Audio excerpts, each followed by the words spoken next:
Okay guys, well I decided I was going to do a quick overview of the tractor here.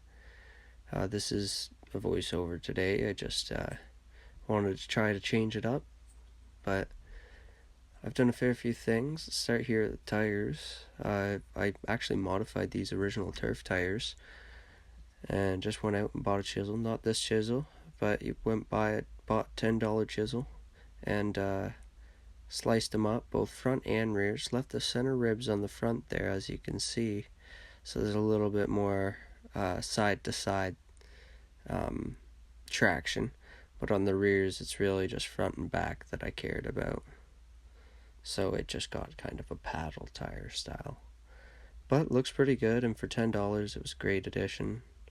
I got this hand throttle here that I added on. The cable was $10 and I already had the handle, so. And this is a 6-speed spicer. Also, whoa, terrible lighting, but got the little flapper top on the stack exhaust there. It does just screw on with the cast iron pipe, but it works pretty well. At idle it actually flaps, but this was busted up too here, the front grille. As you can see, little crack here. But I actually made a few inserts. I cut it all out, and in those ribs I'm going to have these metal crossbar inserts. But that'll be a later video. But as you can see, this is me unscrewing it here. And when it's hot, this is the only predicament. I'm definitely going to need some sort of insulated glove or something to take it off when it's hot. And maybe just keep it like under the seat or something. And then I just cut that with a Sawzall and peeled it back. Pretty crude, but I don't have a hole saw near the size I wanted, so. And this right now, it just holds, this is the filter, and of course you think it doesn't do anything, but under that vice grip there, it's actually a little piece of foam. So there is actually a bit of a bit of protection. As you can see here, 16.5, 17 horse. Not actually the original engine. I swapped them out, so yeah, honestly it's been running pretty good. You can see here my nasty welds, but that's okay. Don't leak any, and that's all that matters. You can see the melted zip tie there from the hood, but that's okay. It's already melted, so it's not gonna catch on fire again, right?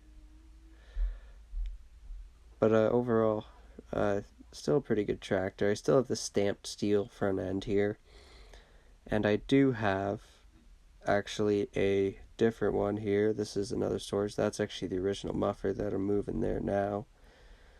And right there you can see the cast front end. That's from a Husqvarna tractor that my buddy gave me. It caught fire and was actually scrapped, so I took a few good parts off of it, and this was one of the best parts on it. Nice steel, nice cast steel, sorry, and it'll definitely be a lot more heavy duty. There's a number there, I don't know if it means anything, but it'll definitely be a lot more heavy duty than those stamped front ends. It'll probably need a bit of modification to go in, but that's not really something I'm too worried about.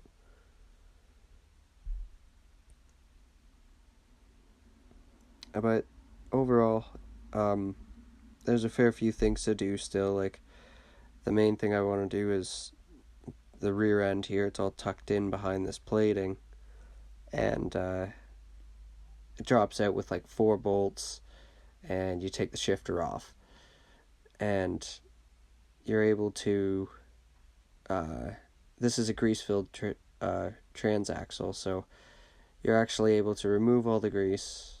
I can choose to lock it up or not with a weld, or I can just keep it unlocked and then oil fill it. I'll have to drill a few holes, but you can oil fill them. That'll be a video in itself when I do that. But I didn't get any clip of it starting. That'll be probably a short coming up. I have to boost it every time right now, just because the solenoid, as you can see, this is how I'm starting it. I have a bad battery and a bad ignition or solenoid, so I have to jump it manually.